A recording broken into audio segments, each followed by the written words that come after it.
কিন্তু আপনার আমার নবী, বিশ্ব নবী জনাবে মুহাম্মদ রাসূলুল্লাহ সাল্লাল্লাহু আলাইহি ওয়াসাল্লামকে যখন তায়েফের ময়দানে যখন মারা হয়, প্রহার করা হয়, ফেরেশতা এসে বলেছে, আল্লাহর নবী আমার কাছে বলেন এই পাহাড় মিলায় দেই।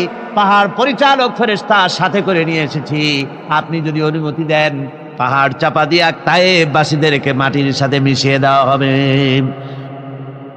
নবীজি রক্তাক্ত শরীরে, বেদনা জর্জরিত শরীরে ফেরেশতার দিকে তাকিয়ে বলেন, ও আল্লাহর ফেরেশতা, আমি যদি হুকুম করি আর আমার হুকুম মতো যদি তায়েফের সব মানুষগুলি যদি তুমি পাথর দিয়ে পাহাড় দিয়ে পিষে শেষ করে দাও, একটাও যদি না বাঁচে, তাহলে আমি দুনিয়ায় কেন আসলাম? কার কানে পৌঁছাবো? লা ইলাহা ইল্লাল্লাহু মুহাম্মাদুর রাসূলুল্লাহ। এত অত্যাচার করা হলো, এত মারধর করা হলো, এরপরে আল্লাহর নবী শরীরে রক্ত ধৌত করে পরিশ্রান্ত যখন বসে আছেন, তখন একজন লোক এক তাইফে এসে শরবতের একটা আঙ্গুর নিচড়াইয়া শরবত তৈরি করে আঙ্গুরের শরবত বানায়া হুজুরের হাতে দিলেন। হুজুর সাল্লাল্লাহু আলাইহি ওয়াসাল্লাম ওই তাইফির ব্যবহার দেখে, যে তাইফিরা মারলো সেই তাইফির একজন আবার তাকে শরবত দিলেন। হুজুর শরবত পান করতে গিয়ে বললেন, তোমার বাড়ি কি অমুক এলাকায় নাকি? নাম বললেন হুজুর। লোকটি বলল, হ্যাঁ আমার অমুক এলাকায় আমার বাড়ি। তোমার নাম কি? আত্তাস। উনি বললেন যে আমার নাম আত্তাস। তুমি হযরত ইউনূস আলাইহিস সালামের যেখানে গ্রাম, সেই গ্রামের লোক না তুমি? লোকটি বলল যে হ্যাঁ সবই ঠিক, আমি সেখান থেকে এখানে এসেছি, আমার নাম আত্তাস, ইউনূস আলাইহিস সালামের গ্রামের লোক আমি। তা আপনি কি করে জানলেন? আল্লাহর নবী বলেন, ও আত্তাস, ইউনূস একজন পয়গম্বর, আমিও একজন পয়গম্বর। এক নবীর কাছে আর এক নবীর খবর থাকে। নবীজি শরবত পান করে নামাজ আদায় করে আল্লাহর দরবারে দুহাত তুলে ফরিয়াদ করলেন রব্বুল আলামিন, মুনাজাত করে বলেন, আল্লাহ পাক, এই তায়েফবাসীরা বুঝতে পারে নাই যে আমি তোমার নবী, ওরা বুঝতে পারে না আমি যে তোমার হাবিব, ওরা বুঝতে না পেরে, ওরা না জেনে না বুঝে আমার উপরে যে অত্যাচার করেছে, আমাকে যে মারধর করেছে, আল্লাহ পাক এজন্য তুমি তায়েফবাসীদের উপরে গজব নাজিল করো না। সুবহানাল্লাহি ওয়া বিহামদিহি। আল্লাহ পাক বলছেন, নবী আপনি তো আমার রহমত। রাসূল পাক হলেন গোটা বিশ্ববাসীর জন্য রহমত স্বরূপ। তাকে আল্লাহ পাক করুণার মূর্তি প্রতীক বানিয়েছেন এবং গোটা বিশ্ববাসীর জন্য তাকে আল্লাহ নেতা বানিয়েছেন। জোরে কোন সুবহানাল্লাহ। আর ভুয়া নেতায় ভরে গেছে সারা পৃথিবী। কি নেতায় ভরে গেছে? জোরে কোন। ভুয়া নেতা। জোরে কোন কি নেতা? ওই যে আমার নেতা, তোমার নেতা, হাবিজাবি কত কথাই যে মানুষে কয়, অমুক নেতা তমুক নেতা, এগুলি সব ভুয়া নেতা। আসল নেতা কে? মুহাম্মদুর রাসূলুল্লাহ সাল্লাল্লাহু আলাইহি ওয়াসাল্লাম। লোকেরা বোঝে না, না বুঝে আন্দাজে এই বিষয়ের উপরে অনেকে বিদ্বেষ পোষণ করে, না বুঝে। একটু গভীর ভাবে আমি ওই সব বন্ধুদেরকে চিন্তা করতে বলি, রাসূলকে নেতা বললে আপনারা অসন্তুষ্ট হন কেন? আপনারা কেন মনে করেন যে মাউসুদুমু নেতা, অমুক একটা নেতা, আর মুহাম্মদ সাল্লাল্লাহু আলাইহি ওয়াসাল্লাম তারও বলা হয় নেতা? এটা একটা কথা হলো? আসলে আপনারা বুঝতে পারছেন না, গভীরে তলাচ্ছেন না। আমরা তো আসল নেতাকে প্রতিষ্ঠিত করতে চাই। ভুয়া নেতাই দেশ ভরে গেছে, দুনিয়া ভরে গেছে। ভুয়া নেতা সব তাড়াইয়া রাসূলের নেতৃত্ব প্রতিষ্ঠিত করতে হবে গোটা বিশ্ব জুড়ে ইনশাআল্লাহ। হযরত আবু সাঈদ খুদরি রাদিয়াল্লাহু তাআলা আনহু এক এলাকায় গেছিলেন। সেই এলাকায় খেতে বসছেন, খাইতে গিয়া কিছুটা খাবার পড়ে গেছে দস্তরখানে, নিচে পড়ে গেছে। ওইটা উনি উঠায়া খাইলেন। অনেক লোক বসা সেখানে। তো ওখানকার যিনি সাহেবে দাওয়াত, তিনি বললেন, হুজুর আপনি যে কাজটা করলেন, এই কাজটা এখানের লোকেরা গায়রে মুহাজ্জাব মনে করে, এই কাজটা একটা অভদ্র কাজ মনে করে। এখানকার লোকেরা মোর সিভিলাইজড, খুব বেশি এরা ভদ্র, কালচার্ড। আর আপনি যেটা করলেন এটা বড় বেকায়দার কাম, এটা আপনার করা এইখানে ঠিক হয় নাই। হযরত আবু সাঈদ খুদরি রাদিয়াল্লাহু তাআলা আনহু বললেন, আতরুকু সুন্নাত হাবিবি লিহাউলাইল হুমাকা। ও সাহাবী, আমি কি এই আহমকগুলিকে খুশি করার জন্য আমার হাবিবের সুন্নাত ছেড়ে দেব? সুবহানাল্লাহি ওয়া বিহামদিহি। কখনো সম্ভবপর হতে পারে না। সুতরাং আসল নেতা হচ্ছেন জনাবে মুহাম্মদ রাসূলুল্লাহ সাল্লাল্লাহু আলাইহি ওয়াসাল্লাম। তার অনুসরণ করে, তার অনুকরণ যারা করবে, যিনি করবেন, আমরা তার অনুসরণ করব। আমরা বুজুর্গ হোক, আলেম হোক, নেতা হোক, ওই ধাঁচে ওই ছাঁচে যাদের পাবো তাদেরকে শ্রদ্ধা করব, তাদেরকে মহব্বত করব। আর ওই ধাঁচে না যতক্ষণ না আসতেছেন ততক্ষণ আমরা তাকে অনুসরণ করতে পারি না, যেহেতু আসল নেতা তিনি। কাজে আপনাদের এই নেতা জাতীয় এই কথার যে একটা সন্দেহ সংশয়, এই ভুলটা কেটেছে কিনা, কেটেছে কিনা? আসলে এ কথা বলার মধ্যে আপনারা ওই চিন্তা আদৌ করবেন না যে মাওসেদু নেতা, মুহাম্মদ সাল্লাল্লাহু আলাইহি ওয়াসাল্লাম নেতা। এটা কথা হইল না। কিসের সাথে আপনারা কি মিলাতে জানেন? এই কথা বলেন কেন? আমি বলতে চাচ্ছি, গোটা দুনিয়ায় ভুয়া নেতায় ভরে গেছে, ভুয়া নেতায় ভরে গেছে। আসল নেতা মুহাম্মদ রাসূলুল্লাহ সাল্লাল্লাহু আলাইহি ওয়াসাল্লাম। বাংলায় বললে আপনারা আপত্তি করেন, কিন্তু আমার বন্ধুরা আরবিতে বললে আপত্তি করেন না। যখন আমরা বলি সরওয়ারে আলম, অর্থাৎ লিডার অফ দ্য ওয়ার্ল্ড, বিশ্ব নেতা, যখন বলি আল্লাহুম্মা সাল্লি আলা সাইয়্যিদিনা মুহাম্মদ, আয় আল্লাহ আমাদের নেতা মুহাম্মদ সাল্লাল্লাহু আলাইহি সাল্লামের পরে আমরা দরুদ, তুমি রহমত পাঠাও, এভাবে যখন সাইয়্যিদিনা মানে আমাদের নেতা যখন বলি, তখন বন্ধুরা আপত্তি করেন না। আপত্তি করেন বাংলায় বললে, এর কি অর্থ আমার বুঝে আসে না। সুতরাং আসল নেতা তিনি বিশ্ব নেতা, তার থেকে বড় নেতা আর কেউ হতে পারে না। এই জন্য রাসূল পাক সাল্লাল্লাহু আলাইহি সাল্লাম হচ্ছেন গোটা দুনিয়াবাসীর জন্য তিনি আসছেন। হুজুর বলছেন, আমি উরসালতু ইলাল খালকি কাফা, গোটা পৃথিবী, গোটা সৃষ্টি জগতের জন্যই আমি পরিপূর্ণভাবে আল্লাহর পক্ষ থেকে রাসূল হয়ে আমি এসেছি, গোটা দুনিয়ার মানুষকে হেদায়েতের বাণী শোনাবার জন্য। আল্লাহ রাব্বুল আলামিন তাই বলছেন, তাবারাকাল্লাযী নাযালাল ফুরকানা আলা আবদিহি লিয়াকুনা লিল আলামিনা নাযীরা। অতীব বরকতপূর্ণ সেই মহান সত্তা যিনি এই ফুরকানকে তার বান্দার উপরে নাজিল করেছেন, যাতে করে গোটা দুনিয়ার মানুষকে ভীত, তাদেরকে ভয় প্রদর্শন করাতে পারেন, গাফলাত থেকে সতর্ক করতে পারেন, ভালো পথ দেখাতে পারেন, জান্নাতের রাস্তা দেখাতে পারেন, সুখ এবং সমৃদ্ধির পথ দেখাতে পারেন। যেহেতু কোরআনের পথ ছাড়া সুখের পথ নাই, কোরআনের পথ ছাড়া সমৃদ্ধির পথ নাই, কোরআনের পথ ছাড়া স্বাধীনতার পথ নাই, কোরআনের পথ ছাড়া সার্বভৌমত্বের পথ নাই, কোরআনের পথ ছাড়া দুনিয়ায় শান্তির পথ নাই, কোরআনের পথ ছাড়া কিয়ামতে জাহান্নাম থেকেও মুক্তি পাওয়ার পথ নাই, জান্নাতে যাওয়ার রাস্তাও নাই কোরআনের পথ ছাড়া। সুতরাং কোরআন হচ্ছে মূল। এই কোরআনকেই সামনে রেখে, কোরআনকেই জীবনে ধারণ করে আমাদের চলতে হবে। আমরা যদি এই কোরআনকে বুঝতে পারি, এই কোরআনকে মাথায় ধরে রাখতে পারি, কোরআন পড়তে পারি, বুঝতে পারি, আর এই অনুযায়ী যদি জীবন চালাতে পারি, তাহলে নিঃসন্দেহে দুনিয়াও পাবে শান্তি, আখিরাতেও পাবো শান্তি। তাই বিশ্বনবী জনাবে মুহাম্মদ রাসূলুল্লাহ সাল্লাল্লাহু আলাইহি ওয়াসাল্লাম এই কোরআন দিয়েই তিনি মক্কি জীবনের পার করেছেন। মাদানী জিন্দেগিতে কোরআনের উপরে ভিত্তি করে সমাজ তৈরি করে যে শান্তি প্রতিষ্ঠা করেছিলেন, তারই কথাগুলি কোরআনে কারীম থেকে আপনাদের সামনে আলোচনা করা হবে পর্যায়ক্রমে আপনাদের সামনে কোরআনের বিরুদ্ধে, ইসলামের বিরুদ্ধে, রাসূলের বিরুদ্ধে এবং এর প্রাসঙ্গিক বিষয়বলী সম্পর্কে যতগুলি কথা, যত সন্দেহ সংশয় সৃষ্টি করা হয়েছে, এ সবগুলির জবাব কোরআনে কারীমের এই সূরাটিতে একটার পর একটা আপনারা পাবেন। এবং শেষ দিকে পাওয়া যাবে মুমিন, খাঁটি মুমিন হওয়ার জন্য কি সব গুণাবলী থাকা দরকার, খাঁটি মুসলমান হওয়ার জন্য কি সব গুণাবলী থাকা দরকার, সেগুলি কথা থাকবে। 65 নং আয়াতে আল্লাহ যখন বললেন আযাব আসবে উপরের দিক থেকে, হাদিস সাক্ষী, সহিহ হাদিসের ভিতরে এসেছে, তৎক্ষণাৎ নবীজির মনটা বড় দুর্বল হয়ে গেছে।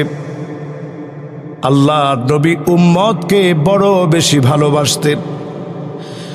আল্লাহ নবী তৎক্ষণাৎ বললেন, আউযু বিওয়াজিক, নবী আপনার কাছে, আমি নবী আপনার কাছে আশ্রয় চাই মালিক। আউযু বিওয়াজিক, আপনার কাছে আশ্রয় চাই।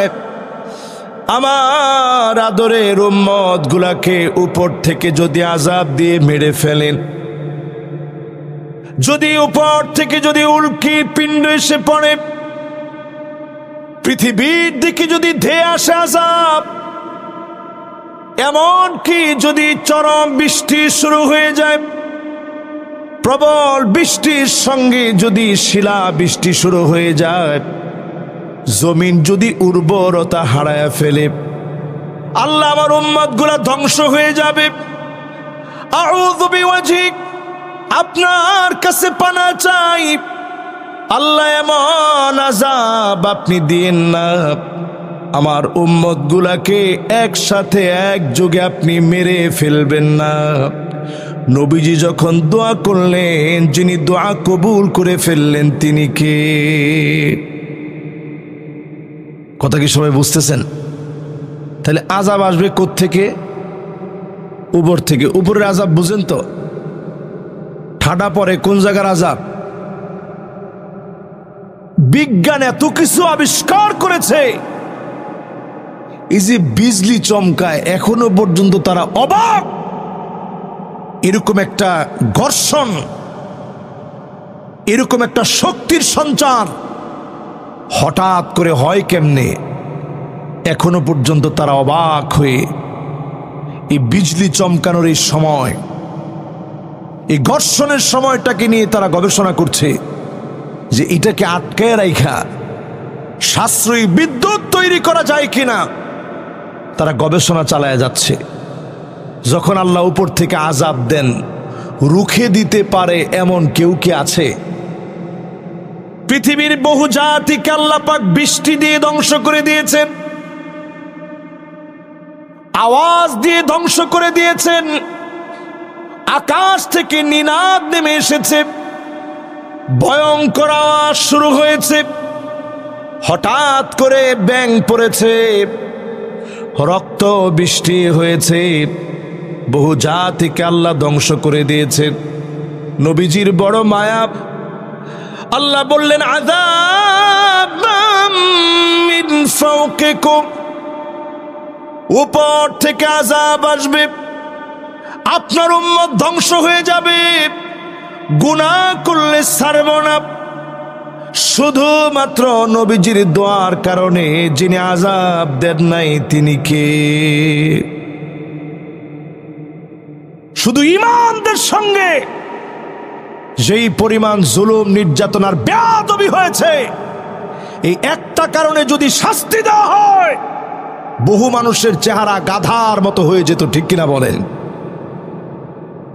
আগেই তো ঠিক বলছেন, এবার একটু বুঝিয়ে দিই সামনে থেকে আর এরকম বেয়াদবি কেউ করেন না।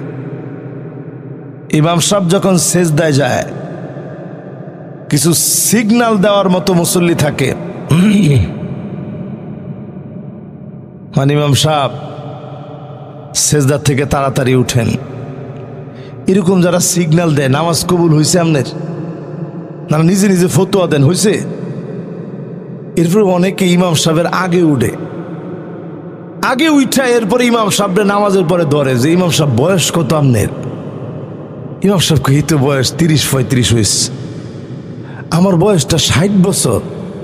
এরপরেও যখন উঠি আপনি এমন ভাবে উঠেন মনে আডুত ব্যথা, কোমরে ব্যথা। আমি উঠতে লইলে আমার কোনো ব্যথা ট্যাথা নাই, আপনার আগেই উঠি সবসময়। ইমাম সাহেবের আগে যে উঠেন নামাজটা হয়, আরে কথা কয় না। আল্লাহর হাবিব বলেন আমা ইয়াখশাল্লাযী আইয়ারফা রাসাহু ক্বাবলাল ইমাম আইয়ুহাউইলাল্লাহু রাসাহু রাসাল হিমার। ইমামের আগে যে মাথা উঠায় ফেলবে, ইমামের আগে যে আগ বাড়ায় বুঝবে, তার চেহারা গাধার মতো হয়ে যেত। শুধুমাত্র নবীর খাতিরে এ আযাব থেকেও যিনি মাফ করে দিলেন তিনি কে? কোন সূরার তাফসীর জানি শুনতেছেন? 65। মাশাআল্লাহ। সূরা আনআম কত নম্বর আয়াত? মাশাআল্লাহ, খুব সুন্দর মনোযোগ আছে আপনাদের। একজন খালি কোমরটা টান দিস, উনিও চিন্তা করতেছে কোমরটা টান দেওয়াটা ঠিক হয়েছে না। মাশাআল্লাহ, বইব বইব চিন্তা করতেছে, কিন্তু এখনো জায়গাটা পাইছে না। না, 1 নম্বর যাওয়ার অনুমতি আছে, কিন্তু 2 নম্বর এটা অনুমতি আছে, 3 নম্বর যেটা এটার অনুমতি আর নাই। 3 নম্বরটা কোনটা আপনারা জানেন? কোনটা এটা? নাউজুবিল্লাহ, এরকম কথাটা মাহফিলে বইয়া কইতে পারলেন আপনারা? মাঝে মাঝে দেখবেন ছোট ছোট বাচ্চাদের ললিপপ খাওয়ার একটা অভ্যাস থাকে না? এরকম ধোঁয়াযুক্ত ললিপপ খাওয়ার অভ্যাস অনেকেরই আছে। এটা 3 নাম্বার অপশন হিসেবে যদি রাখেন, মাহফিল থেকে গিয়া ললিপপের মতো ধোঁয়া টানার অভ্যাসকে নিজের অভ্যাস আপনি বানাতে পারেন না, ঠিক কিনা বলেন? জাহান্নামটা পুরাটা থাকবে ধোঁয়া দিয়ে ভরা, দুর্গন্ধযুক্ত, আগুন দিয়ে ভরা, আর দুঃখ আর দুখান পুরাটা দিয়ে জাহান্নাম ভরা থাকবে। এই জন্য যারা এখনো সিগারেট খান, আল্লাহর রাস্তে ছেড়ে দেন। এটা জাহান্নামীদের খাবার, দুনিয়ার ভালো মানুষের খাবার এটা না, ঠিক কিনা বলেন? এরপর তো ঠিকটা কইতে পারলেন না। এখন ঠিক কইছে একজনে, বাকি সবাই চুপ। জোরে কোন ঠিক? তাহলে আল্লাহর আযাব আসমান থেকে আসুক আমরা চাই। অন্যান্য নবীদের সময় আল্লাহ আযাব দিলেন। মাদায়েনে সালেহে আপনি গিয়ে দেখেন, না হলে ইউটিউবে সার্চ করে দেখেন কত শক্তিশালী ছিল তারা। ঘর বাড়িগুলা পাথর কেটে খোদাই করে ঘর বাড়ি তৈরি করলেন। কত শক্তিশালী ছিল তারা। দরজাগুলা বানালেন পাথর কেটে কেটে, দরজা বানালেন পাথর কেটে কেটে। প্রচন্ড শক্তিশালী ওই মানুষগুলো নবীর কাছে তারা চাইলেন, ও সালেহ, আমাদের জন্য একটা উট নিয়ে আসো। সালেহ আলাইহিস সালাম আল্লাহর কাছে বললেন, আল্লাহ একটা উট দিয়ে দেন। হাযিহি নাকা, উটনি যখন আসলো, সালেহ আলাইহিস সালাম ধরতে নিষেধ করলেন। সেই উটটাকে তারা হত্যা করল। লম্বা ঘটনা কোরআনে বর্ণিত হয়েছে। যখন উটকে হত্যা করেছে, আল্লাহর নিদর্শনকে ধ্বংস করেছে। যিনি শাস্তি দিয়ে ধ্বংস করে দিলেন তিনি কে? তো রাসূল আল্লাহর কাছে বলে, আল্লাহ খবরদার, আমার উম্মত একটু বেখেয়াল হইল, আল্লাহ মেহেরবানি করে আল্লাহ আপনি আমার উম্মতরে একবারে আযাব দিয়া শেষ করে দিয়েন না। এই দোয়া রাসূল আল্লাহর কাছে করছেন বিধায় আপনি নামাজের ভিতরে যখন উল্টা পাল্টা ইমামের আগে উঠেন, চেহারাটা গাধার মতো হয় না।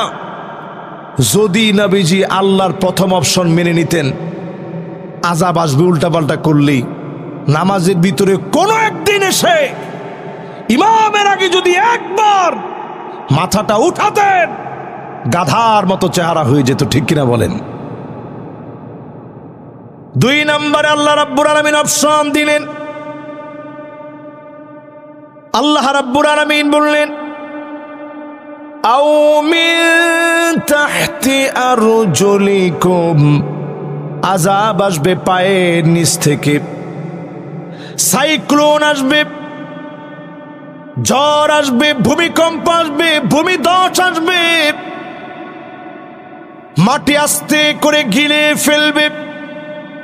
আযাবের পর আযাব আসবে। আল্লাহর নবী, বিশ্ব নবী আরেকটা বার আল্লাহকে ডেকে বললেন, আউযু বিওয়াজিক, আল্লাহ আপনার কাছে পানা চাই, এত বড় আযাব দিয়ে আপনি ধ্বংস করে দিয়েন না, আমার উম্মত গুলারে শেষ করে দিয়েন না। আমার বড় আদরের উম্মত, এই উম্মত গুলারে শেষ করে দিয়েন না। নবীজি জীবনে কোনোদিন আমারে দেখে নাই, জীবনে কোনোদিন নবীজি আমারে পায় নাই। সাহাবীদের সামনে নবীজি বলতেছেন, ওয়াদিতু লাউ রাআইনা ইখওয়ানানা, আমার ভাইগুলাকে যদি এক নজর দেখতে পেতাম। সাহাবায়ে কেরাম আরজ করলেন, ওগো নবীজি, আলাসনা ইখওয়ানুক, আমরা কি আপনার ভাই নই? আমরা কি আপনার ভাই না? আল্লাহর নবী বললেন, না না, তোমরা আমার ভাই না। বাল আনতুম আসহাবি, তোমরা তো কেবল আমার সাহাবী। আমার ভাই হবে তারা যারা অনেক পরে আসবে। মান আমানা বি ওয়া লাম ইয়ারানি, জীবনে কোনদিন আমার উপরে না দেখি যারা আমার উপরে জীবনে কোনদিন দেখে নাই, না দেখি যারা ঈমান আনবে তারা হবে আমি নবীর ভাই। জোরে বলেন আল্লাহু আকবার। আমি যদি এক বাক্যে প্রশ্ন করি মাহফিল থেকে, নবীজি ভাই বলে আদর করে সম্বোধন করলেন কাদেরকে? আমাদের মতো গুনাহগার গুলারে নবীজি ভাই বলস। স্বাভাবিক, আমি এখানে স্বাভাবিকভাবে একটু মাহফিল করতে আসছি। স্বাভাবিকভাবে এখানে মাহফিল করতে আসার পরে আমারই যদি আপনারা কোন ভাই, পাশের একজন দাঁড়ায় বলবে এই বেটা হুজুরে ভাই কসকে, হুজুর ক, ঠিক কিনা বলেন? জীবনে কোনোদিন নবীজি দেখলো না, না দেখে বলতেছে আহারে আমার ভাইগুলারে যদি একটা নজর আমি দেখতে পেতাম। জোরে কোন আল্লাহু আকবার। আল্লাহর নবী আদর করে আমারে ভাই বলে ডাকে। নবীজি আমার জন্য দাঁড়ায় থাকবে পুলসিরাতের কিনারায়, হাত কেটে যখন পড়ে যাবে মাইজ ভান্ডারের পীর এসে আপনারে বাঁচাবে না। আরো আসতে কোন ঠিকও তো কয় না, আপনাকে দিল কলিজা আছে আল্লাহ জানে কোন জায়গাতে রেখেছেন।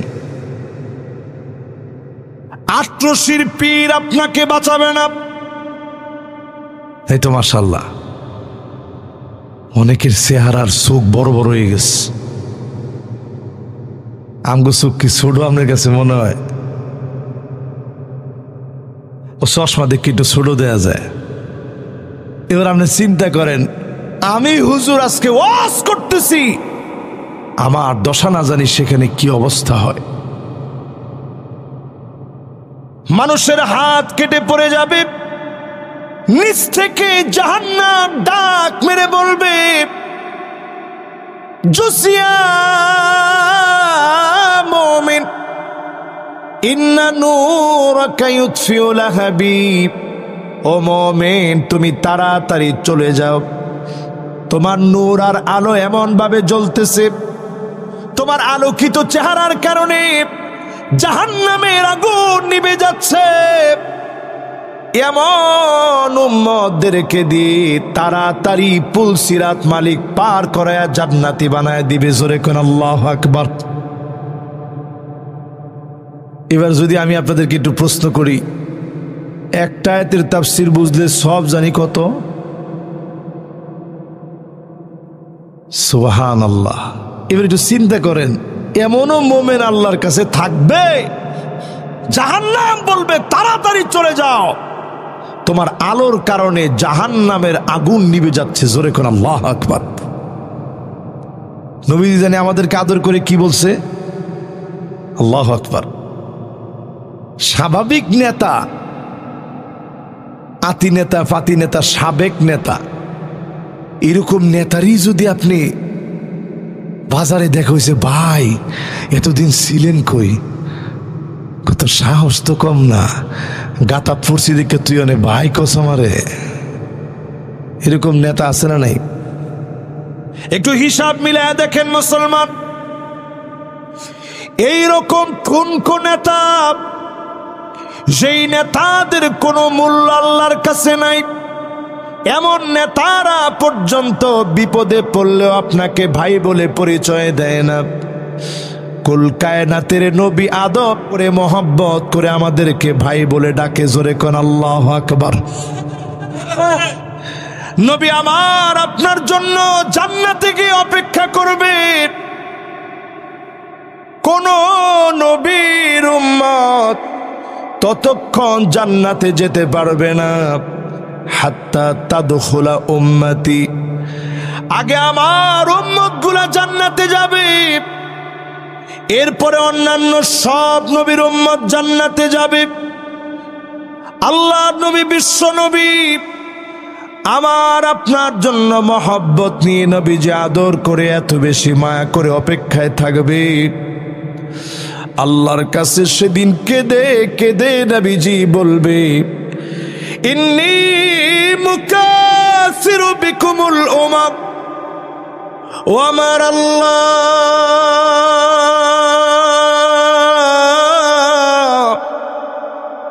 তাকা দেখে এত এত মানুষগুলা সব আমার উম্মত। আল্লাহর নবী প্রশংসা ভরে বুক ভরা আশা নিয়ে যাদেরকে উম্মত উম্মত বলে ডাকবে, তারা কারা? বলেন কারা? আরেকটু জোরে কন। এই আমাদের মতো গুনাহগার গুলার রসুল ডাকবে সেদিন। আরে চিনবে কেমনে? গুররান মুহাজ্জালিন মিনাল ওয়াদু, ওজুর পানিগুলা ঝকঝক করে উঠবে, চকচক করে উঠবে। নবীজি সেদিন চিনবে, শাফাত করবে। যিনি ধন্য বানায়া জান্নাতি বানায়া দিবেন তিনি কে?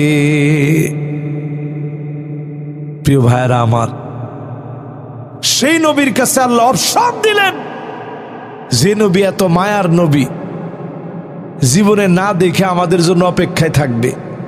সে নবীজির কাছে আল্লাহ অপশন দিলেন, আযাব আসবে কোত্থেকে? নবীজি মানছে, আল্লাহ এটা দিয়েন না। এরপরে আযাব আসবে কোত্থেকে? নবীজি মানছে, আল্লাহ এটা দিয়েন না। ভূমিধসের মতো আযাব দিয়েন না, ভূমিকম্পের মতো আযাব দিয়েন না। আয় আল্লাহ, আমার উম্মত গুলাকে একবারে শেষ করে দিয়েন না। সমুদ্রের পানিগুলা যদি ক্ষেপে আসে, মানুষগুলা নিশ্চিহ্ন হয়ে যাবে। আমার দেশের দিকে তাকায় দেখেন, এবারের বন্যা কত কিছু শিখায় দিয়ে গেছে। মায়ের পেটে বাচ্চা, মা প্রাণ চেষ্টা করেছে, বাঁচাও বাঁচাও বলে বাঁচতে চেয়েছে, নিজের জন্য এত চেষ্টা করে নেই। পেটের ভিতরে যে সন্তান, তারে বাঁচাতে চেষ্টা করেছে। মা সন্তানকে বাঁচানোর জন্য আপ্রাণ চেষ্টা করেছে, পানির মধ্যে হাবুডুবু খেয়েছে, শেষ পর্যন্ত বাঁচাতে পারে নাই। এই বন্যার দৃশ্য মনে করে দিচ্ছে, ছোট্ট কত বাচ্চা মা পানির ভিতরে বাসায় দিয়েছে। মা মনে মনে চিন্তা করেছে, আমার জীবন চলে যাক, আমার সন্তানটা বেঁচে যাক।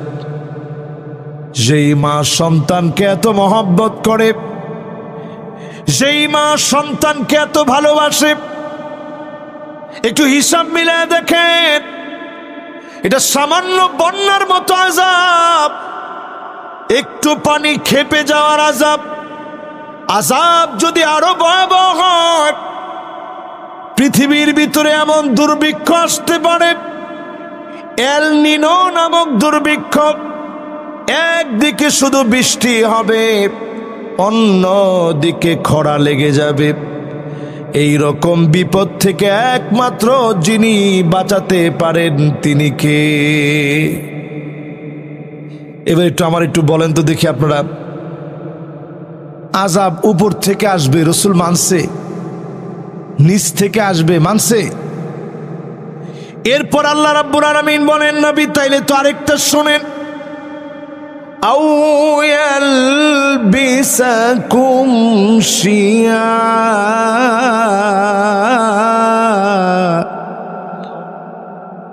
কি বলে? শিয়া মানে হচ্ছে দলে দলে বিভক্ত হবে। আপনার উম্মত দলে দলে বিভক্ত হবে।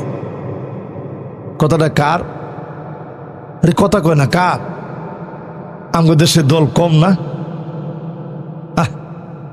একটা কথা কইলেন, এটা এরম আল্লাহর অলিগড় দেশ, দল কম না বেশি? কত বেশি একটু শুনবেন? অন্য কিছু নাই কই, আজকে খালি কয়েকটা দলের নাম কই আপনারা শুনেন। এই যে আমগো দেশে এক শ্রেণীর মানুষ দেখবেন কথায় কথায় অন্যদেরকে ওহাবি ওহাবি বলে গালিগালাজ করে, আছে না নাই? আপনাদের এলাকায় আছে? এরকম সুন্নিদের ভিতরে গ্রুপ কয়টা আছে একটু শুনেন। একটা হচ্ছে আহলে সুন্নাত ওয়াল জামাআত চট্টগ্রাম, এটা এক গ্রুপ। সুন্নিদের ভিতরে আছে ফুলতলি, এটা আরেকটা। আছে দেওয়ানবাগি, রাজারবাগি, ফুলেশ্বরী, সুরেশ্বরী, চন্দ্রপুরী, এনায়েতপুরী, আটরশি, মাইজবান্ডারি, ইসলামিক ফ্রন্ট জুবায়ের, দাওয়াতুল ইসলাম, মুনিরিয়া তাবলিগি কমিটি, তরিকত ফেডারেশন, গাউসিয়া কমিটি বাংলাদেশ। পিসাবদের ভিতরে দলাদলি গ্রুপিং কম না বেশি? এই যে আমাদের দেশে এত দল, আহলে হাদিসের ভিতরে দল কম না বেশি? জমিয়তে আহলে হাদিস আছে, শুআবায়ে আহলে হাদিস আন্দোলন জনাব গালিব সাহেবের, আহলে হাদিস আন্দোলন আব্দুর রাজ্জাক সাহেবের, আহলে হাদিস তাবলিগি ইসলাম, জমিয়তে সুব্বানে আহলে হাদিস, আঞ্জুমান আহলে হাদিস। এক আহলে হাদিসের ভিতরে দল কম না বেশি? ভাগাভাগি কম না বেশি? আউ ইয়ালবিসাকুম শিয়াব, দলে দলে বিভক্ত হবে। আজ মুসলমানদের দিকে তাকায় দেখেন, সারা দুনিয়ার ভিতরে মুসলমানরা বিভক্ত হয়ে গেছে। ইউযীক বা'দাকুম বা'সা বা'দ, একজন আরেকজনকে মারবে, মারার পরে স্বাদ নিবে। ওয়া ইউযীক বা'দাকুম বা'সা বা'দ, একজন আরেকজনকে পিটাবে, পিটায় স্বাদ নিবে। অপমান করবে, অপমান করে স্বাদ নিবে। অপদস্থ করবে, লাঞ্ছিত করবে, স্বাদ নেবে। ব্যবসা প্রতিষ্ঠান দখল করে নেবে।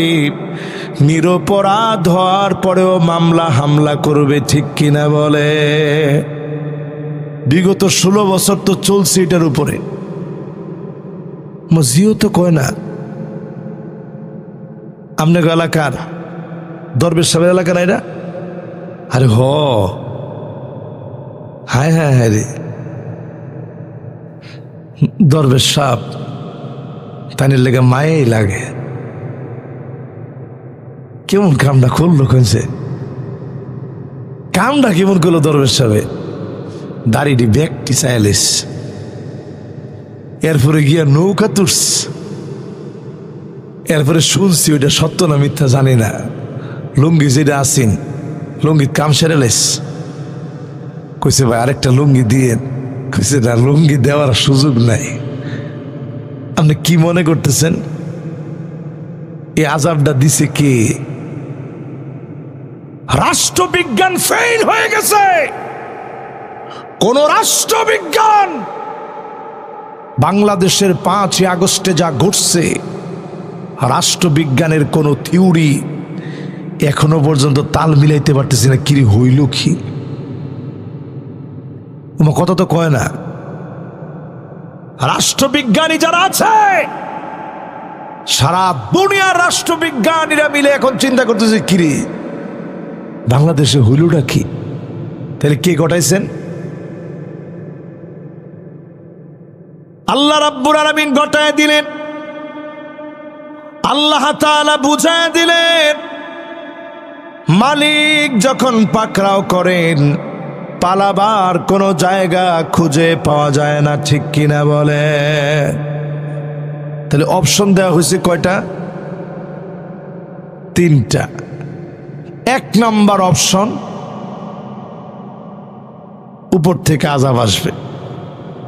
2 নম্বর অপশন, নিচ থেকে আযাব আসবে। 3 নম্বর অপশন, এজন্য আজকে যে ভাই সঙ্গীত গাইছে, এরপরে আমার মনে হয়েছে যে ওয়াজটা আমার এটাই করতে হবে আজকে।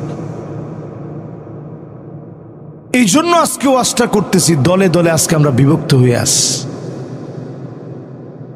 আমরা ঠিক আল্লাহকে মানি, নবীজিকে মানি, মুসলমান হওয়ার পরেও মুসলমানের নামে মিথ্যা মামলা করি, আরেকজনের হক মেরে খাই। বাংলাদেশের জননন্দিত,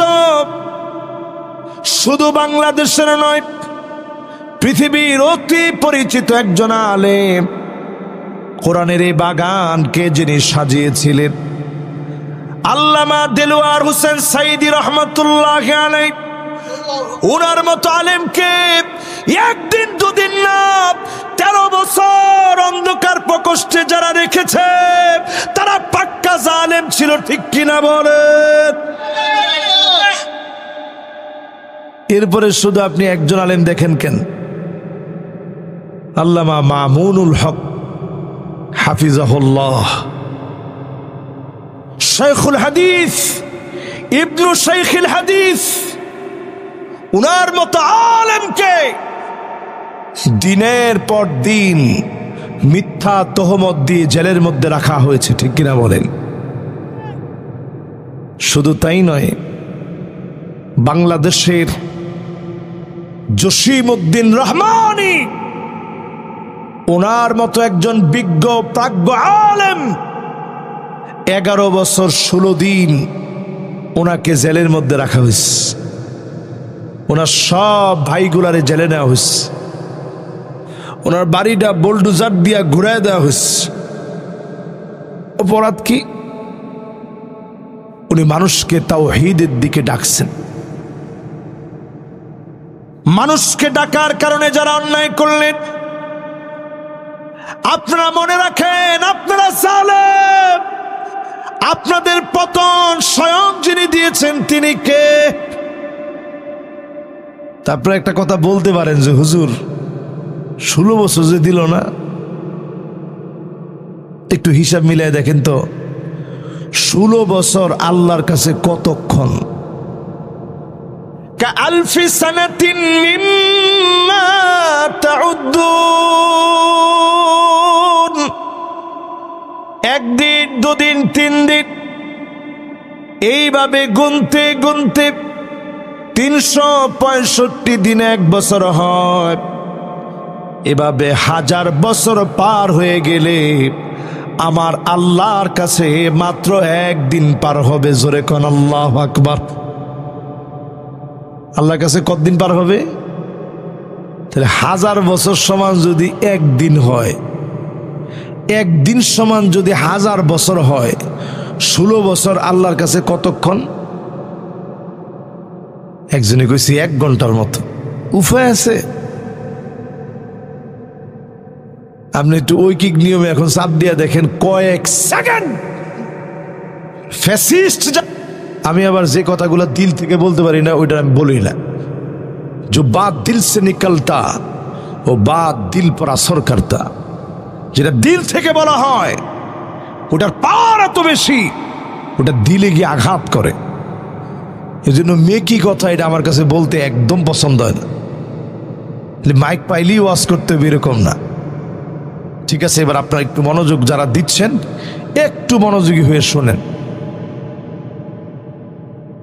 মাশাআল্লাহ, একটু আল্লাহকে ডাক দিয়ে বলেন তো আল্লাহু আকবার। দেখি একজনে তাকবীর দেন তো দেখি।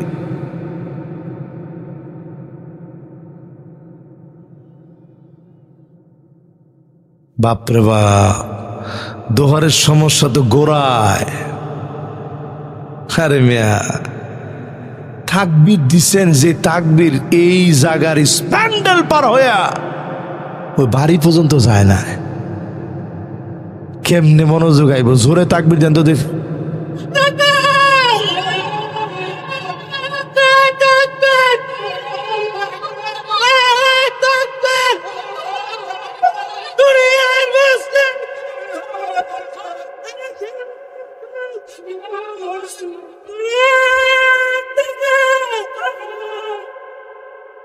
মাশাআল্লাহ, এই তো দেখেন আস্তে মাহফিলটার মধ্যে যে একটা জাম ধরে গেছিল ওই জামটা ছুটে গেছে। এবার ও যেরকম একটা তাকবীর দিছে, আলহামদুলিল্লাহ আমার মনটা ভরে গেছে। এরকম তাকবীর আর একজন দিতে হবে, দেখি কে দিবেন। আল্লাহু আকবার।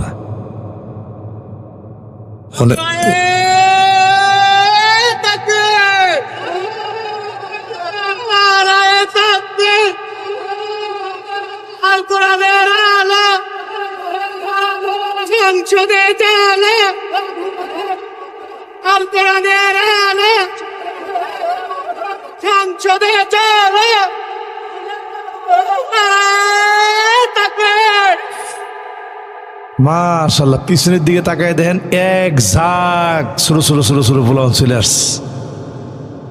এটা হচ্ছে একটা স্পিরিট না? মাশাআল্লাহ, ওরা শুনবে, ওরাই তো তাকবীর দিব। ওরা তাকবীর দিচ্ছে না, এবার ওরা তাকবীর দেওয়ার সময় বলছে উই ওয়ান্ট। এটার আমি তাকবীর বললাম কেন হুজুর? এটার আপনি তাকবীর কইলেন কেমনে?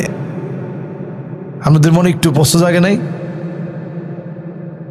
ও সবাই বুঝে নাই, যারা বুঝে নাই অসুবিধা নাই। আচ্ছা এটা কত দেখি, উই ওয়ান্ট জাস্টিস মানে কি? ন্যায় বিচার একমাত্র দিতে পারে আল কোরআন। লেনিনের মতবাদ ন্যায় বিচার দিতে পারে না, ঠিক কিনা বলেন? মাও সেতুংয়ের কোন মতবাদ, কার্ল মার্কসের কোন মতবাদ, লালনের কোন মতবাদ, কোন ব্যক্তির লেখা কোন সংবিধান ন্যায় বিচার দিতে পারে না, পারে না, পারে না। ওই যে আমাদের দেশের বিচারপতি মানিক্কা, কি নাম? আচ্ছা লগে কালাডা আর কইেন না, কালাডা তো আল্লাহ বানাইস। তা কালাডা না কইয়া পরেরটা কোন, কি নাম? না মানিক্কাও কইতাম না, কারণ নামটা বিকৃত করলে গুনাহ হয়। কিন্তু কি লিগে কইলাম মানিক্কা? তারে যখন গামছা লাগায় গলার মধ্যে টানতাছে আর জিগাইতেছে তোর নাম মানিক্কা না? কয় আমার নাম মানিক্কা। আমি চিন্তা করলাম ভিজি কইতেছে তার নাম মানিক্কা। আজকের এখান থেকে আপনাদেরকে বলি উই ওয়ান্ট জাস্টিস বলে আমার ছাত্র জনতা যে স্লোগান দিয়েছে, এই স্লোগানের বক্তব্য হচ্ছে আগামী দিন আমরা অনেক কিছু দেখছি, 53 বছর ধরে শুধু দেখলাম, সব দেখা শেষ, সামনে হবে আল কোরআনের বাংলাদেশ, ঠিক কিনা বলেন? এই জন্য এখন আমাদের কি কার্যক্রম, ঠেলাঠেলি কেমনে বাদ দিবেন, এটা নিয়ে আপনাদেরকে দুই একটা কথা বলি, ইনশাল্লাহ শেষ করবো। ইনশাল্লাহ পড়েন। কষ্ট কি খুব বেশি হবে? আল্লাহর হাবিব ইরশাদ করেন বাদিরু বিল আমালিস সিত্তান, শেষ জামানায় কিয়ামতের আগে আমার উম্মতকে 6টা ভাবে প্রস্তুতি নিতে হবে, আমল দিয়ে 6 সময়ে প্রস্তুতি নেওয়া লাগবে, 6টা বিষয় দেখে প্রস্তুত হয়ে যাওয়া লাগবে। কয়টা বিষয়? এটা এবার আঙ্গুলে আঙ্গুলে আমি মুখস্থ করাই দিব। আযাব 3 রকমের, রসুল মানছে কোনটা? লাস্টেরটা। আর এখন কয়টা? বাস আপনারা আছেন না গেছেন?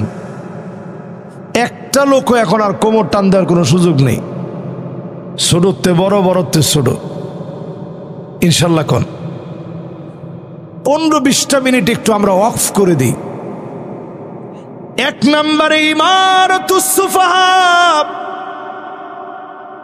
নির্বোধ মানুষদের নেতৃত্ব চলবে। আমাদের যদি এখন সঠিকভাবে মোকাবেলা করতে না পারে, যোগ্যতার সাথে যদি নেতৃত্ব দিতে না পারে, অনেক বড় দুর্দিন বাংলাদেশের জন্য অপেক্ষায় আছে। আমি সবাইকে বলবো সজাগ থাকেন। নবীজি আমাদেরকে সতর্ক করলেন ইমারাতুস সুফাহা, ইমারাতুস সিবিয়ান, বাচ্চাদের নেতৃত্ব। অপরিপক্ক যদি নেতৃত্ব দেয়, অল্প কয়েকজন মিলে বুদ্ধিভিত্তিক যদি নেতৃত্ব না হয়, অনেক বড় আযাব আসবে। এই আযাব থেকে বাঁচার জন্য নবীজি আগে প্রস্তুত হতে বললেন। একটু মিলায় নেন আমার দেশের সঙ্গে। বয়স বাড়াতে বাড়াতে মহিলাদেরকে এই জায়গায় করছে 37, পুরুষদের এখানে করছে 35, মহিলারাও তো চাইছে 35, আরো 2 বছর বাড়ায় দিস, ঠিক নেই? এই বাংলাদেশে সব সময় ইসলামপন্থীদের মাথায় কাঁঠাল ভেঙে অন্যরা খায়। যুগে যুগে আমাদের মাথায় কাঁঠাল ভেঙে খাওয়া হয়েছে। এই সুযোগ সামনে আর দেওয়া হবে না, ঠিক কিনা বলেন? বুঝা কইতেছেন তো? যদি বুঝা কন, একটু শুনে কন, দিল থেকে যদি একটু নিয়ত নিয়ে কন, তাহলে কাজে লাগবে। অনেক তো দেখলেন, এখনো যদি দেখার মতো থাকেন, আগামী দিন এত ভয়াবহ আসবে।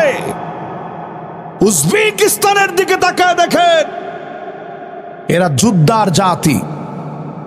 আমরা যেরকম নিজেদেরকে খুব বড় যোদ্ধা মনে করি, আর ওরা ডাইরেক্ট যোদ্ধা। পৃথিবীর ইতিহাসের কত বড় বড় আলেম, ইমাম বুখারী আলাইহির রাহমা শুধু নয়, এই পৃথিবীর বুরহানুদ্দিন মারগানানি, এইরকম অসংখ্য আলেম,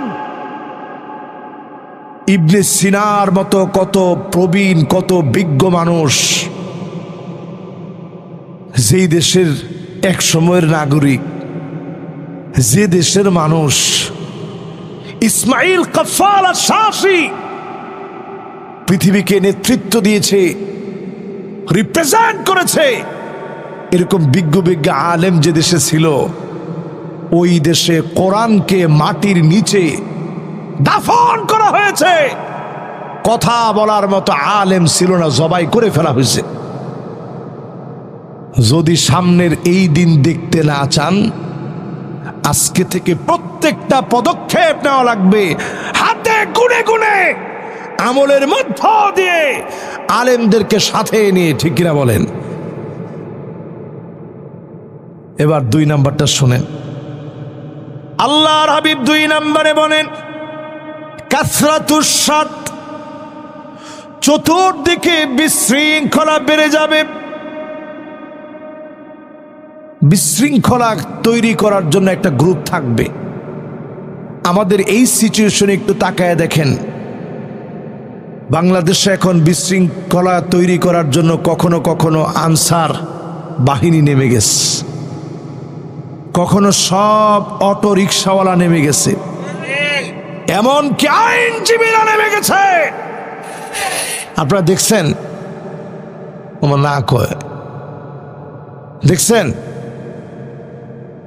তার মানে আপনারা একটু চিন্তা করেন, রসুল যে 2টা আলামত রসুলের হাদিস থেকে বললাম, এই 2টাই এখন আছে না নাই? 3 নম্বরে আল্লাহর হাবিব বলেন ও বাইউল হুকমি, বিভিন্নভাবে বিচার এদিক সেদিক পদস্খলিত হয়ে যাবে। চোখের সামনে যারা আমার ভাইগুলাকে মেরে ফেলল, তাদের বিচার এখনো পর্যন্ত নিশ্চিত করা গেল না, ঠিক কিনা বলেন? এখনো তাদের বিচার কই? যারা আমার ভাইগুলাকে, রক্তের দাগ এখনো শুকায় নাই, সাক্ষীরা এখনো বলে নাই, আহতরা এখনো হসপিটালের বেডে কাতরাচ্ছে। এরপরেও তাকায় দেখেন তারা কেমন যেন বুক ফুলায় হাঁটতেছে। নিউজ বের হচ্ছে এরা ভিআইপি প্রটোকলে সুন্দরভাবে জেলখানার ভিতরে জামায় আদরে আস। এই আলামতগুলা যখন দেখবেন, রসুল বলছেন প্রস্তুত হয়ে যাও। আমি আজকের 1450 বছর আগে রসুলের হাদিস আপনাদেরকে সামনে এনে যদি জিজ্ঞাসা করি যে 3টা বলছি মিলছে না মিলে নাই, না মিললে আপনারা বলবেন যে হুজুর এটা মিলে নাই। মিলছে। 4 নম্বরে আল্লাহর হাবিব বলেন ওয়াস্তিগফাফাম বিদ্দাম, চারদিকে রক্তের সরাসরি হবে। 16 বছর রক্তের সরাসরি হয়েছে, গুম হয়েছে, খুন হয়েছে। অন্যায়ভাবে আয়না ঘরের মধ্যে মানুষকে আটকে রেখেছে, চোখ বেঁধে রেখেছে। আমার একটা ভাইয়ের সঙ্গে দেখা করতে গিয়েছি, ব্যারিস্টার আরমান তার নাম। চোখের ভিতরে ছানি পড়ে গেছে, কাঁদতে কাঁদতে সে নিজে বলেছে প্রায় সময় তার পিঠের উপরে লাফ মেরে উঠছে। চোখ বেঁধে ফ্লোরের ভিতরে ফেলে দিয়ে পিঠের উপরে লাফ মেরে উঠেছে। মনে হয়েছে এখনই গুলি করে মেরে ফেলবে, কালেমা পড়ে ফেলেছে। আমি যেদিন তার বাসায় গিয়েছি, অন্য কোনো কিছু আর আমার মনে হয় নাই। বারবার আমার মনে হয়েছে যতজনকে গুম করে নেওয়া হয়েছে, অনেকের পরিবার আদৌ জানে না সন্তানটা কোথায় আছে। কলিং বেল যখনই বেজে উঠছে, মায়ের মনটা হাহাকার করে উঠেছে। এই তো মনে হয় আমার কলিজার টুকরা সন্তান চলে আসছে। সন্তানদের কাছে মনে হয়েছে এই তো মনে হয় আমার আব্বা আসছে। স্ত্রীর কাছে মনে হয়েছে এই তো মনে হয় আমার স্বামী আসছে। বাপের কাছে মনে হতো এই তো মনে হয় আমার সন্তান আসছে। দিনের পর দিন গুম খুন রাহাজানি জুলুম যারা করল, রক্তের বন্যা যারা প্রবাহিত করে দিল, এতগুলো মানুষ মারার পরেও তাদের কাছে কিছু মনে হয় নাই। আল্লাহর নবী বলেন এই সময়টা হলো আমার উম্মতের প্রস্তুতির সময়, ঠিক কিনা বলে? কত নাম্বার ভাই? সবাই বলেন কত নাম্বার? মাশাআল্লাহ। এবার ক নাম্বার? 5 নাম্বার। 5 নাম্বারটা এবার খেয়াল দিয়ে শুনি, শেষের দিকে চলে আস ইনশাআল্লাহ, আর আপনাদেরকে কষ্ট দিব না। 5 নাম্বার, আল্লাহর নবী বিশ্ব নবী বলেন ওয়াকাতিআতুর রাহিম, এমন সময় আসবে আত্মীয়তার সম্পর্ক ছিন্ন করা হবে, আত্মীয়তার সম্পর্ক থাকবে না। আমাদের সমাজের দিকে তাকায় দেখেন, আপন ভাই ভাইকে মেরে ফেলে, মায়ের ঘরে জায়গা দেয় না, বৃদ্ধ বাপ গোয়াল ঘরে ঘুমায় আছে, আর ওই বৃদ্ধ বাবা সমস্ত কষ্টের সন্তানটা বিল্ডিং এর ভিতরে ঘুমায়। মায়ের ছোট্ট পেটের ভিতরে মা আপনাকে জায়গা দিয়েছে, আপনার বিরাট বড় বিল্ডিং এর ভিতরে জায়গা দিতে পারেন নাই। এমন সন্তান এখন আমার দেশে আছে না? না, কিরকম সন্তান চিন্তা করেন। আমার আম্মা বলতেছে কালকে মাহফিল আমার নানুর বাড়ির ওইখানে, আজকে সারা দিন আম্মার সাথে একটু সামান্য একটু মনের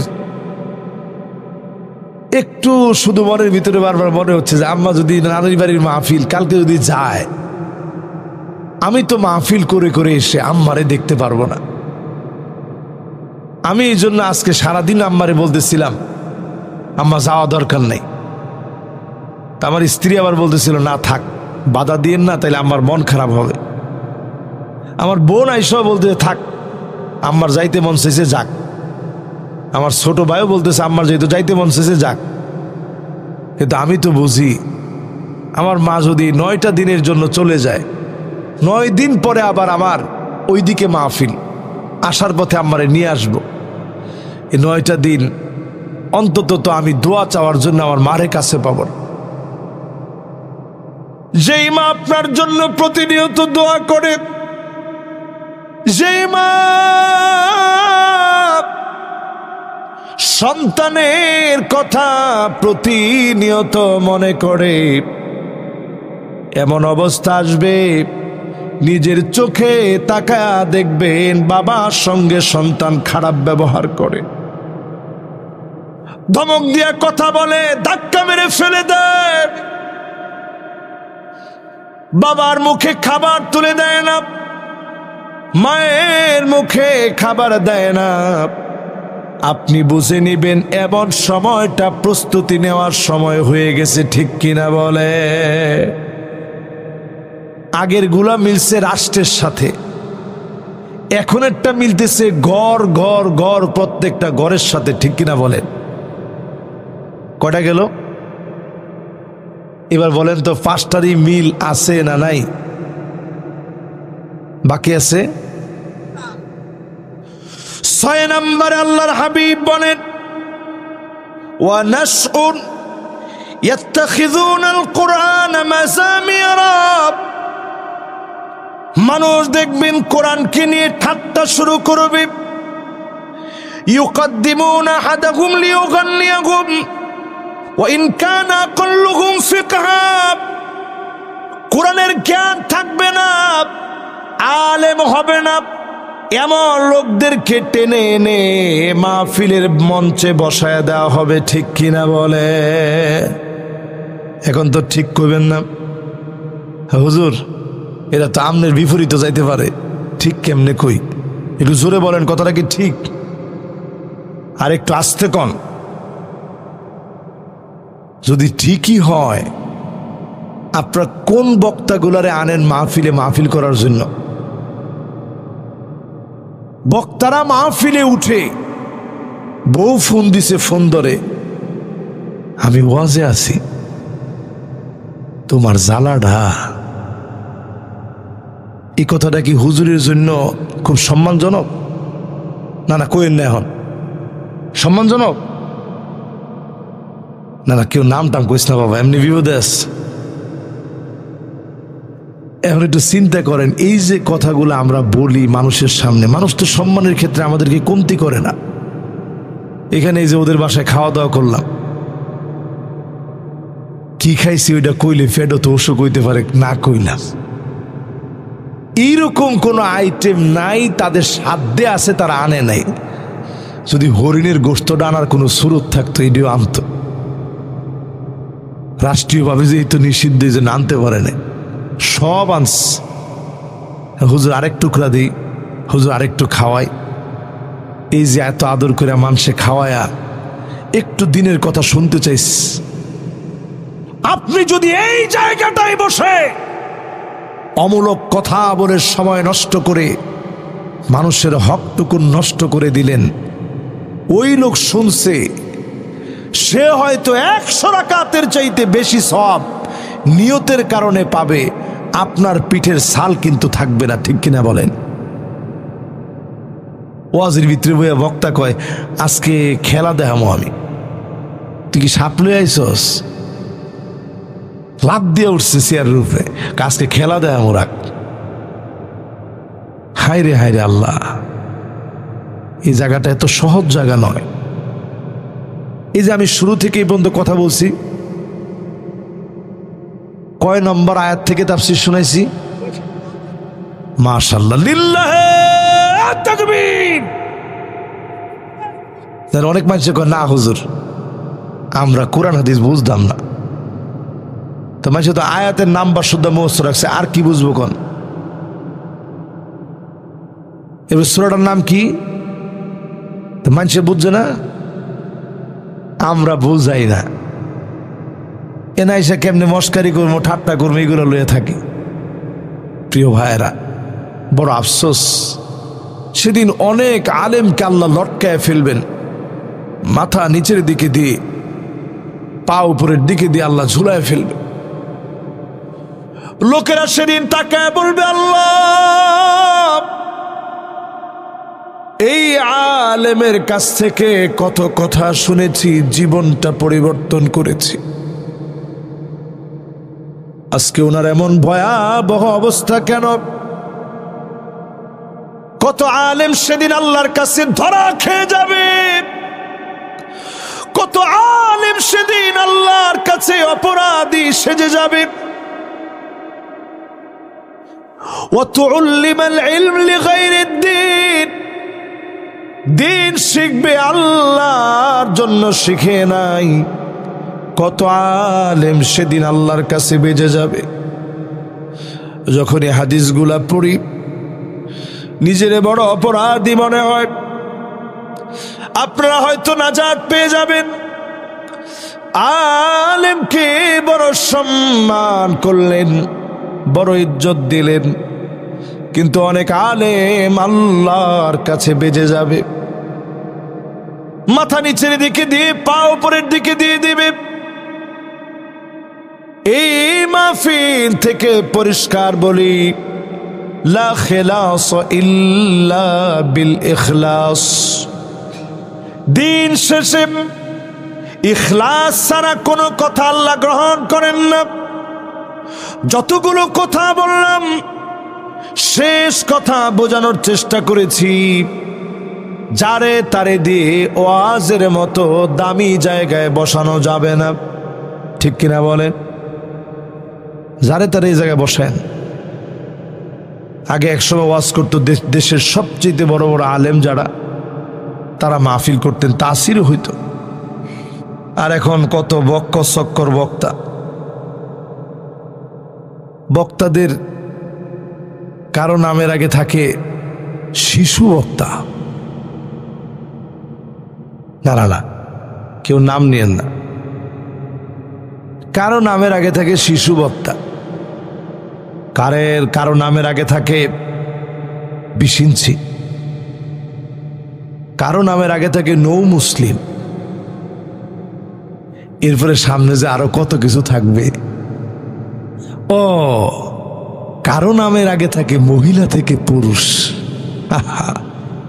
আর কত বাটপারি করবেন আপনারা এখন। আর কি বাকি আছে কোনটা? ও এখন একজনটা বাকি আছে, সেটা হচ্ছে হিজলা। তারপর একটা বাকি আছে ট্রান্সজেন্ডার। কবে ট্রান্সজেন্ডার বক্তা। সেই বক্তা আবার এমনও হইতে পারে তার গাঁটটা থাকতে পারে। স্বাভাবিক ট্রান্সজেন্ডার মানুষ ফিডাইলে গাঁটটা লয়ে আমরা করে ওয়াজ করবো। আহা, এমনও বক্তা দেখছি সে ড্রপ করে। এগুলো কই থেকে শুরু হয় আল্লাহ ভালো জানে। এগুলো কোন রকম মানুষ, সে ড্রপ করে। আহারে শীত আসতেছে, বিয়া শাদী যারা করো নাই, কি উপায়টা ওয়াজ করে এটা। নাউজুবিল্লাহ মিনাজ জালিম। রাসূল বলছে পরিস্থিতি যখন এমন হবে প্রস্তুতি নিয়ে নাও। এই সময় স্বাভাবিক না। এবার একটু আমগো দেশের সাথে একটু মিলায় দেখেন। এটা আমগো হুজুর গোল লাইগা, মাঝখানে একটা ঘরের লাইগা, বাকি 4টা রাষ্ট্রের জন্য। সবগুলা মিলছে না মিলে নাই আমি তো বুঝি নাই। মিলছে না মিলে নাই? আমগো হুজুর গোল লাইগা যেটা কইছে এটাও, এরপরে যেটা আপনার ঘরের কথা কইছে ওইটাও। বনিরের সম্পদ আপনাকে দোহারের মানুষে দেয়নি। মাশাআল্লাহ, যে সুন্দর করে দেয় কইছেন, আমার মনটা ভরছে। কিন্তু 3-4 জনে কইছে দেয়নি, এবার 5 জনে কইছে দেয়নি। কিন্তু দেওয়ার সময় কয় তুই যে নিছত আল্লাহর গজব পড়ব তোর উপরে।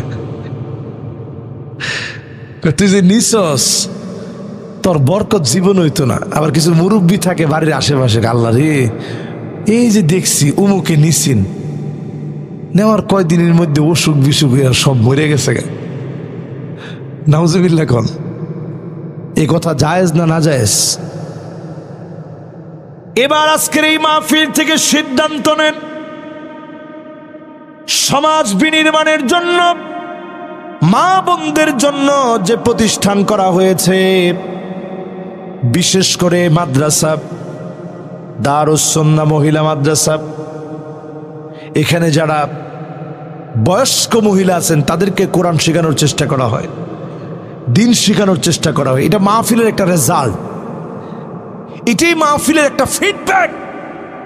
শুধু মাহফিল করে চলে গেলাম, আপনি মনে করছেন পার্লামেন্টে কোরআন চলে যাবে? সম্ভব? এখানে একটা স্পিরিট তৈরি হবে, বাড়িতে এই স্পিরিটটা নিয়ে যাবেন। আপনার ঘুমের মধ্যে স্বপ্নেও দেখবেন পার্লামেন্টে কোরআনটা যাওয়া দরকার। এই ভাবনা চিন্তার পরে যখন কাজে রূপান্তরিত হবে তখনই পার্লামেন্টে কোরআন যাওয়াটা সহজ হয়ে যাবে, ঠিক কিনা বলেন?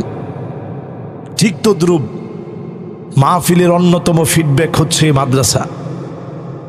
এখানে মা বোনরা পড়বে, অন্তত যারা এখানে আসবে পড়বে তারা দাজ্জালের সহায়ক নারী হবে না, ঠিক কিনা বলেন? এবার আমি একটু আপনাদেরকে আরেকটু কষ্ট দিই, 2-3 মিনিট কষ্ট হবে, আরো 1 ঘন্টা। মার্শাল্লাহ, সারা রাত কেটে গেছে মার্শাল্লাহ। জুয়ান না, আরে বাবার বাবা, ফজর নাই, জুমা পরে আর পরে যাইব। হ্যাঁ, যুবক মানুষ, এর ঘুম একদিন যদি না হয় কি হইব? না, আমার তো প্রত্যেকদিন মাহফিল আছে, মানে আপনারা কতক্ষণ ওয়াজ শুনতেন এটা আমি একটু দেখতাম। আলহামদুলিল্লাহ, এক জায়গায় এখন তো ওয়াজ করতে করতে 10 বছর ওয়াজ করে ফেলাইছে। আমারও তো শরীরের ব্যাপার, যে বছর প্রথম বছর ওয়াজ করি এক জায়গায় মাহফিলে গেছি, কিশোরগঞ্জের করিমগঞ্জ। ওই ওয়াজে যাওয়ার পরে সবাই ধরছে, হুজুর ফজর ফজর তো ওয়াজ শুনবো আমরা। আমারও মাথায় কি উঠছে আল্লাহ জানে। শুরু করলাম ওয়াজ, করতে করতে ওয়াজ তো শুরুই করছি রাত্রে 1টার সময়। কারি আহমদ বিন ইউসুফ আল আজহারি উনি লম্বা তেলাওয়াত করছে। তো ওনাদের সবার তেলাওয়াতের পর শেষে নিয়ে আমাকে উঠেছে রাত্রে 1টার সময়। 1টার সময় উঠেছে, পরে মাথায় কি উঠলো, সবাইকে হুজুর সারা রাত ওয়াজ শুনো। তো 3টা পর্যন্ত ওয়াজ করার পরে আর তো শরীরে বেশি কুলাইতেছে না, সবাই কয়েছে হুজুর নামাজ নিত যাবে, আরেকটু ওয়াজ করে এলাম। আরেকটু করলাম, হুজুর ফজর হইতে আরেকটু ভাই আছে করেন হুজুর আল্লাহর নাম লয়ে। এই যে ওয়াজ শুরু করলাম, ফজর পর্যন্ত এখানে ওয়াজ করে মাঠের মধ্যে নামাজ পড়ে এরপরে বাসায় গেছি আলহামদুলিল্লাহ। কিন্তু এখন আর সে শক্তি পাই না আর কি। মানুষ বুড়া হয়ে যায় না, আমরা ওরকম বুড়া হই নাই, তারপরেও তো স্বাভাবিক প্রতিদিন বলতে বলতে দুর্বল হয়ে যাচ্ছে। আল্লাহর কাছে তৌফিক ভিক্ষা চাই, যতদিন আল্লাহ হায়াতে রাখে দিনের কথাগুলো যেন স্পষ্টভাবে বলতে পারে, আল্লাহ যেন তৌফিক দান করেন, পড়ে না আমিন। প্রিয় ভাইয়েরা, বলছিলাম এইরকম মাদ্রাসায় যদি আসে, ঘরের ভিতর থেকে যদি আপনি টেলিভিশনে ওই যে আমাদের স্টার জলসা, জি বাংলা, স্টার প্লাস এগুলা বন্ধ করতে পারেন, অন্তত ঘরের ভিতরে আর না সব আমার নামে লিখে দাও, মা বাপকে 1 টাকা দিতে পারবা না, এই মার্কা মহিলা দোহারে থাকবে না, ঠিক কিনা বলেন? এখন এরকম মহিলা দোহারে আসে না নাই?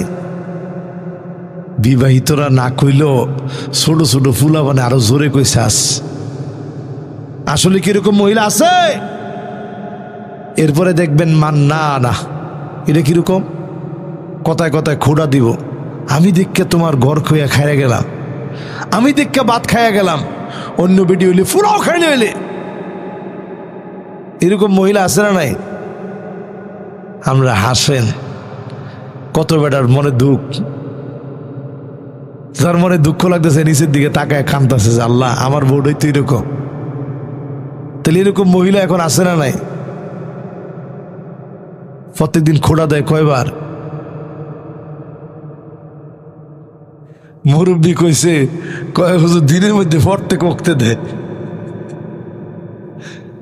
তো এবার চিন্তা করেন, এরপরে দেখবেন হান্নানা সারাদিন পরে একটু ঘরে গেছেন, একটু চা দিও তো, বৃষ্টি বৃষ্টি একটু চা দিলে ভালো লাগতো, চা দিতাম সারাদিন কাম করে কুল পায় না, আবার চা চায়। এরকম মহিলা আছে না নাই? কান্না না কথায় কথায় কয় আমার বাপের ভাই কি বড় দালান, আহা কই বিয়া বইলাম, আমার ভাইয়ের কত বড় চাকরি, স্বাস্থ্য ভাইটা পুলিশের অফিসার, আর তোমরা ভাই একটা লোক নাই ভালো কোনো অবস্থায়, আহ কই আইলাম। এরকম মহিলা আছে না নাই? শুকরিয়া নাই। এরপরে দেখবেন হাদ্দা কাপ, বাজার থেকে কষ্ট করে একটা শাড়ি কিনে আনছেন, পিছনে লুকায় রাখছেন, তোমার লেগে সারপ্রাইজ আনস। তো বউ কয় আরে ধরো কি সাতার সারপ্রাইজ দেই। আমি চিন্তা করছেন আল্লাহ কিনলিগে কিনলাম, এই গাইমা গুইমা কিনলিকে জামাটা কিনতে গেলাম, দেহ কি সুন্দর শাড়িটা, দেয়া মাত্র কয়ে আয় হায় কি আনলেন, কালার তো মরে যাবো গা। কালার কি হবো? মানে কালার মরে যাব, আমরা মরবো না, কালার মরবো। সবর করার চেষ্টা করেন। আমার মা বোনদেরকে বলি, মুসলসল এমন কয়েকটা টানা কয়েক মাস ধরে চলেছে, একদিন নবীর ঘরের চুলা জ্বললে অন্য দিন চুলাটা জ্বলে নাই। প্রায় সময় ফজরের নামাজ পড়ে নবীজি যখন আসতেন, আম্মা জানদেরকে ডেকে বলতেন, প্রাণের স্ত্রীরা রে, ঘরের মধ্যে কি কোনো খাবার আছে? স্ত্রীরা বলতো, গো নবী, ঘরের ভিতরে কোনো খাবার নাই। আল্লাহর নবী একদিনের জন্য মন খারাপ করে নাই, আম্মা জানরাও বলে নাই খাবার না আনলে কেমনে দিব, কিছু তো আনেন নাই, দেব কি? নবীজি সঙ্গে সঙ্গে বলতেন, ইন্নী সুমতুল ইয়াওম, আজকে রোজা রেখে ফেললাম। তার মানে হলো সবর করতে শিখেন। নবীজির স্ত্রীরা যেভাবে সবর করেছেন, মা বোনরা এমন সবর শিখেন। এই মাদ্রাসা দারুস সুন্নাহ মহিলা মাদ্রাসা সবরের অনন্য প্রতিষ্ঠান হতে পারে। দিন শিখার জন্য আসেন মহিয়সী তপসী খয়রুন নিসাইল আলামিন আরবাব, যেই চার নারী পৃথিবী বিখ্যাত নারী, এমন নারীদের জীবনী জানতে, এমন হওয়ার জন্য, জান্নাতি রমণী হওয়ার জন্য, যাদের আল্লাহ ডেকে বলবে উদখুলি বিআইবাবিন শিতি, সব দরজা খোলা, যেই দরজা দিয়ে মনে চায় জান্নাতে প্রবেশ করো, 8 দরজা খুলে যাবে, জান্নাত আপনাকে ডাকবে।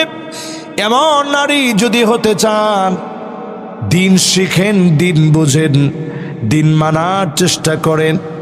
যদি পারেন, অবশ্যই যিনি ডেকে ডেকে সৌভাগ্যবান বানায় দিবেন তিনি কে? মহিলাদের মধ্যে এমন মহিলাও থাকবে সাদ্দাকা, কথায় কথায় মুখে যুদ্ধ লাগাই দিবে, মনে হবে রাশিয়া আর আমেরিকা যুদ্ধ করতেছে। এরকম আছে না নাই? এরপরে দেখবেন বাররাকা, শুধু মুখ দিয়ে থামবে না, লাঠি নিয়ে স্বামীকে পিটাবে। এমন নারী সারা বাংলাদেশে থাকলেও দোহারে নাই। আবার কয় আছে, উফাইটা আছে, এটা কইলে কি কইলেন? এটা শেষে চিন্তা করেন, বউ যদি জামাইরে রাডি লইয়া ফিডায়, তো জামাই তখন কি কয় যে আল্লাহ মাটিটা ফাঁক হোক, আমি জায়গা, ঠিক কিনা কন? গবেষণায় উঠে আসছে, একজনে কয় লজ্জা লাগে না হুজুর, মাঝে মাঝে খাই তো। আর যাই না কিন্তু, খবরদার এই পথে যাইবেন, স্ত্রী আবার আপনার মারে কেমনে? এই জন্য যারা মুরব্বী আছে একটু ছায়া দেন তো, চোখে চোখে তাকায় কথা বলছে এমন বেডির জন্ম হয় নাই। আর আমরা এখন এমন বেডি হইছি,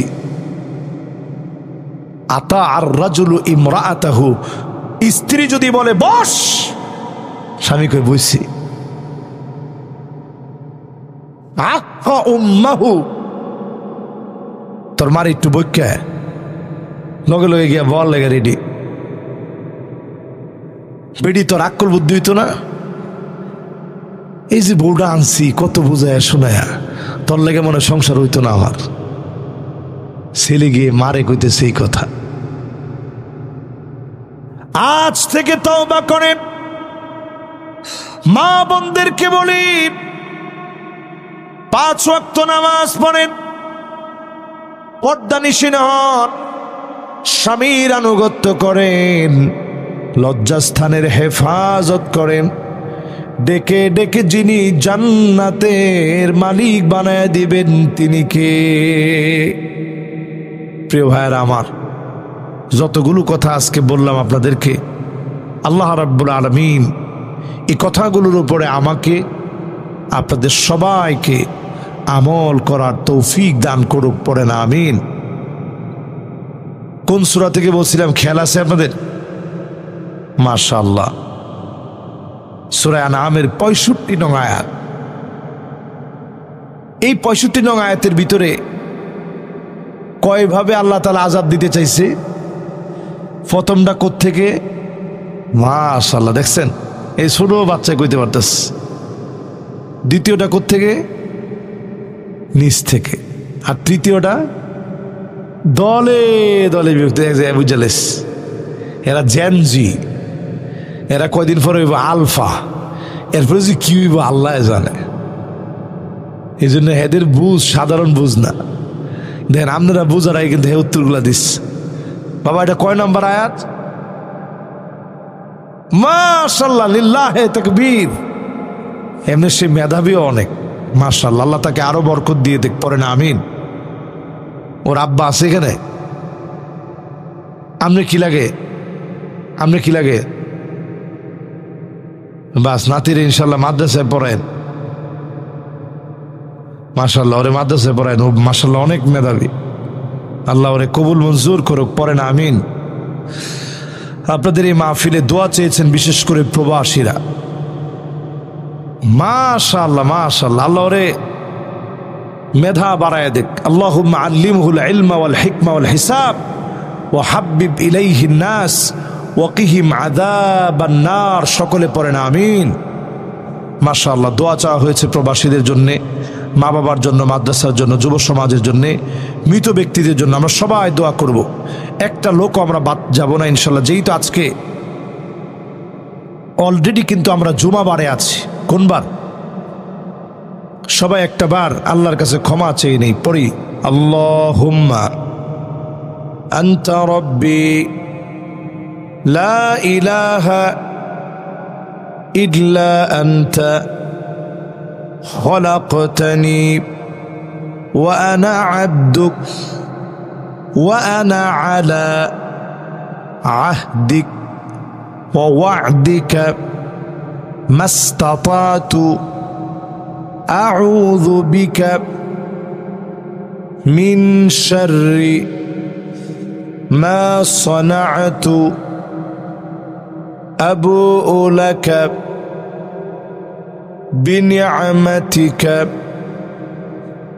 আলাইয়া ওয়া আবুউ বিযামবি ফাগফির লি فإنه لا يغفر الذنوب إلا أنت। আর যদি মাহফিল কর্তৃপক্ষের কারো কোনো কথা না থাকে, যাব হুজুর দোয়া করে দেন। আল্লাহুম্মা আমিন। اللهم إنا على ذكرك وشكرك وحسن عبادتك. اللهم لا مانع لما أعطيت ولا معطي لما منعت ولا ينفع ذا الجد منك الجد. আল্লাহ তাআলা আজকের এই ডাইয়ার কম ডাইয়া গজারিয়ার যুবকদের উদ্যোগে, মুরব্বীদেরকে নিয়ে, মাদ্রাসার আসাতেজে আযমদেরকে নিয়ে, তারুণ্যের উচ্ছ্বাস তরুণদেরকে নিয়ে আজকের এই মাহফিলে হাত উঠিয়েছি, আল্লাহ মেহেরবানি করে আমাদের জানা অজানা গুনাহগুলো মাফ করে দেন আল্লাহ। আয় আল্লাহ তাআলা,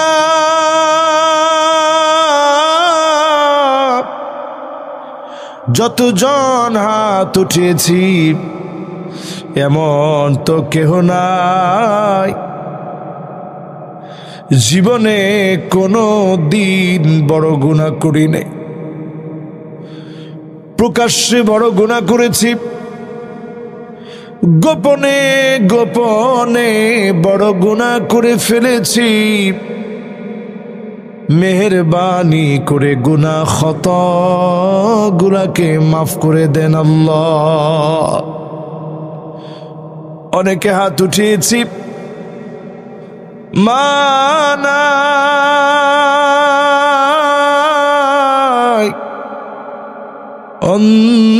অন্ধকার কবরে ঘুমায়, মায়ের কানের দুলটা এখনো দেখলে মায়ের কথা মনে পড়ে, হাতের বালা দেখলে মনে পড়ে আহারে মা এই বালাটা পড়েছে। মায়ের চেনটা দেখলে মনে পড়ে এই চেনটা মায়ের। খাট দেখলে মনে পড়ে মা এখানে ঘুমাতো। ব্যবহৃত আসবাবপত্র দেখলে মায়ের কথা মনে পড়ে। এমন মা যার কবরে ঘুমায় আছে, মায়ের জীবনের গুনাহ মাফ করে দেন আল্লাহ। আল্লাহ তাআলা, জানি না কার কার না জানি আব্বাও না, আব্বা যার অন্ধকার কবরে ঘুমায় আছে, এখন আর কেহ আমাদের মাথার মধ্যে হাত বুলায় দেয় না, আদর করে নাম ধরে ডাকে না। বাজারের ভিতরে কতজনের সঙ্গে দেখা হয়, বাবার মতো কাউকে পাওয়া যায় না। মেহেরবান মালিক, যত সন্তান বাপকে হারিয়েছে, বাবার কবরটাকে জান্নাতের টুকরা বাগান বানান। আল্লাহ তাআলা এই মাদ্রাসা